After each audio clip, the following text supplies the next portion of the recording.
Burke, let's start with you. Who is going to be the worst team in the Big Ten this year? I think it's going to be USC, the Muscle Magic. I think it's run. I don't think it can run its course in the Big Ten. When you're traveling that much, that many transfers, there's one guy returning to that entire building, and it isn't anybody on staff that is a player. Last name Hornery. I think he averaged like 4 points last season. They have nobody on campus, and when you're building a team of transfers, there isn't a single city I could imagine harder to build a team of transfers in than Los Angeles, and all the distractions that come with bringing in a couple of 100,000-aires into the city of LA. It's crazy. I just genuinely think that combined, them just throwing all together all of these pieces with no baseline program identity, no baseline. I mean, not even program identity, just campus culture identity, like no baseline in what to do, who to hang out with, who to avoid.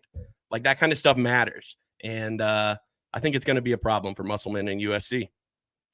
Yeah, definitely not as inviting as Champaign, Illinois. Am I right, Philip? That's a place where the transfers come in and they have a good time. Los Angeles, I'm sure they'll have a good time, but maybe not. They'll have a great time, and that is going to be every bit of the problem. Maybe not the good time you want them to be having. Russ, we'll go to you next. Who's your pick? Yeah, so this is the first hot take. I know Dylan likes using Russie hot takes, so here's your first Russie hot take of the evening. I think the worst and last finishing team in the Big Ten this year will be Rutgers. Oh, that is my extremely bold take. Wow. I don't think people realize, even with the talent Rutgers had last year, if it weren't for a historically bad year by Michigan, Rutgers finished tied for last in the Big Ten. Then they lose Clifford, they lose Griffiths, they lose Mowat Mag, even guys like Derek Simpson, like they lose him and they replace him with guys from Merrimack and Penn and a couple freshmen in the Big Ten. Like, I'm sorry, I don't see that working. And those guys aren't going to stay to get developed. They're going to have good years. But if your first and second leading scorer are freshmen and you're searching for support pieces, that doesn't exactly equal wins in the Big Ten. So wow. I think Rutgers could very well finish last place in the Big Ten this year. I'm surprised that they were 7th in the preseason poll. Who did they beat just a few nights ago? Was it St. John's? No, they lost to St. John's. No, they lost to St. John's. Okay. Yeah, by 6, I believe. Yeah, okay, so it was close. It was a high-scoring game, and those guys look good. But you could definitely see that Mowat Mag and Clifford Omoruyi were not on that floor. Yeah, and they're not coming back from what I hear. So that's a bold take there, Russ. I have to agree. I have my concerns about the freshmen as well. I don't think freshmen star out as much as they used to in college basketball. I do think they're very, very talented freshmen, so I'm hesitant to put them very last. But honestly, I can't argue with it too much. So no, I'm gonna say, hey, could I just say on that? The only I agree. Like depending on 2 freshmen, even if they are these superstars, is going to be an issue. But with how they play, there are going to be some games that those 2 alone are going to win. So I feel like they will beat whatever team is just baseline crummy as hell throughout the whole season. Like I don't see them ending last. But as far as expectations go to where they will be, I absolutely see them being one of the bigger followers. I mean, I could just see a night where one of them goes off for 20 points, another one goes off for 16, but as a team, they barely hit 50 and they lose the game. Yeah. That's just, they could excel and be very great freshmen, be lottery picks next year, but I just don't know where the team production comes from outside of those 2.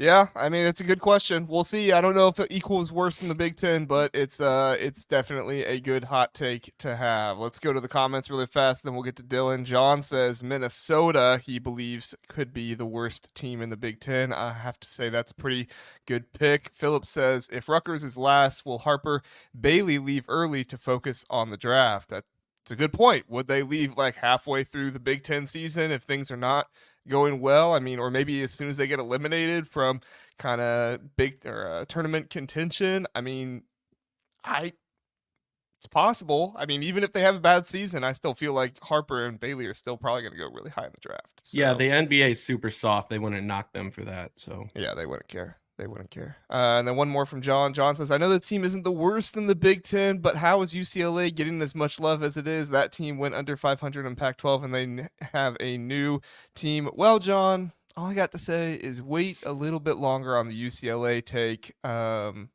have a UCLA take. So, Dylan, let's get to your worst team. First of all, it's good to hear Rusty Hot Takes back in the building. You know, you don't see him fired up at this hour much, but it's good to see it. I agree with John. My pick was Minnesota. They were picked apart by the transfer portal. I hate the barn with a burning passion. Robbie Hummel's ACL died there once, and I will never forgive them for that. So it's just bad. But yeah, they got a lot of veteran players, a lot of older fellas, which can work. But here, I don't think it will. So they're gonna have to lean heavy on the veterans. They don't have many young guys. It's just Minnesota, man. I mean, PJ Fleck can only do so much there. So yeah, I'm going to go with Minnesota being the disappointment of the conference.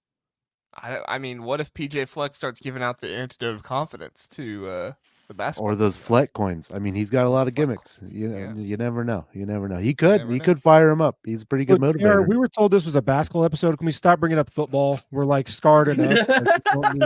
We don't need the tie-ins. I have to bring up the antidote of confidence anytime I get a chance. That's what got them to win over UCLA. Someone's got to drink the Kool-Aid. Yeah. All right.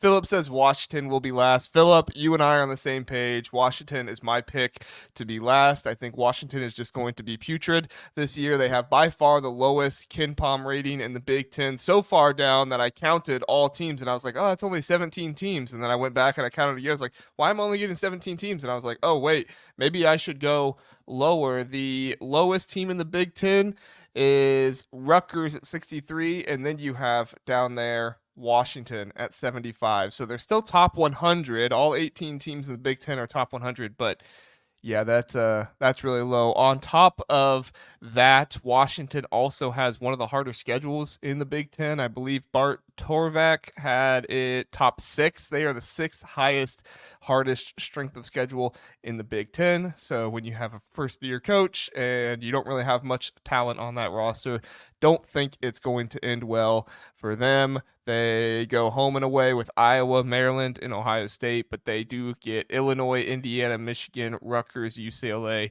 at home. I think they're probably going to lose those home games, and it's going to be a tough time on the road. So those are my picks for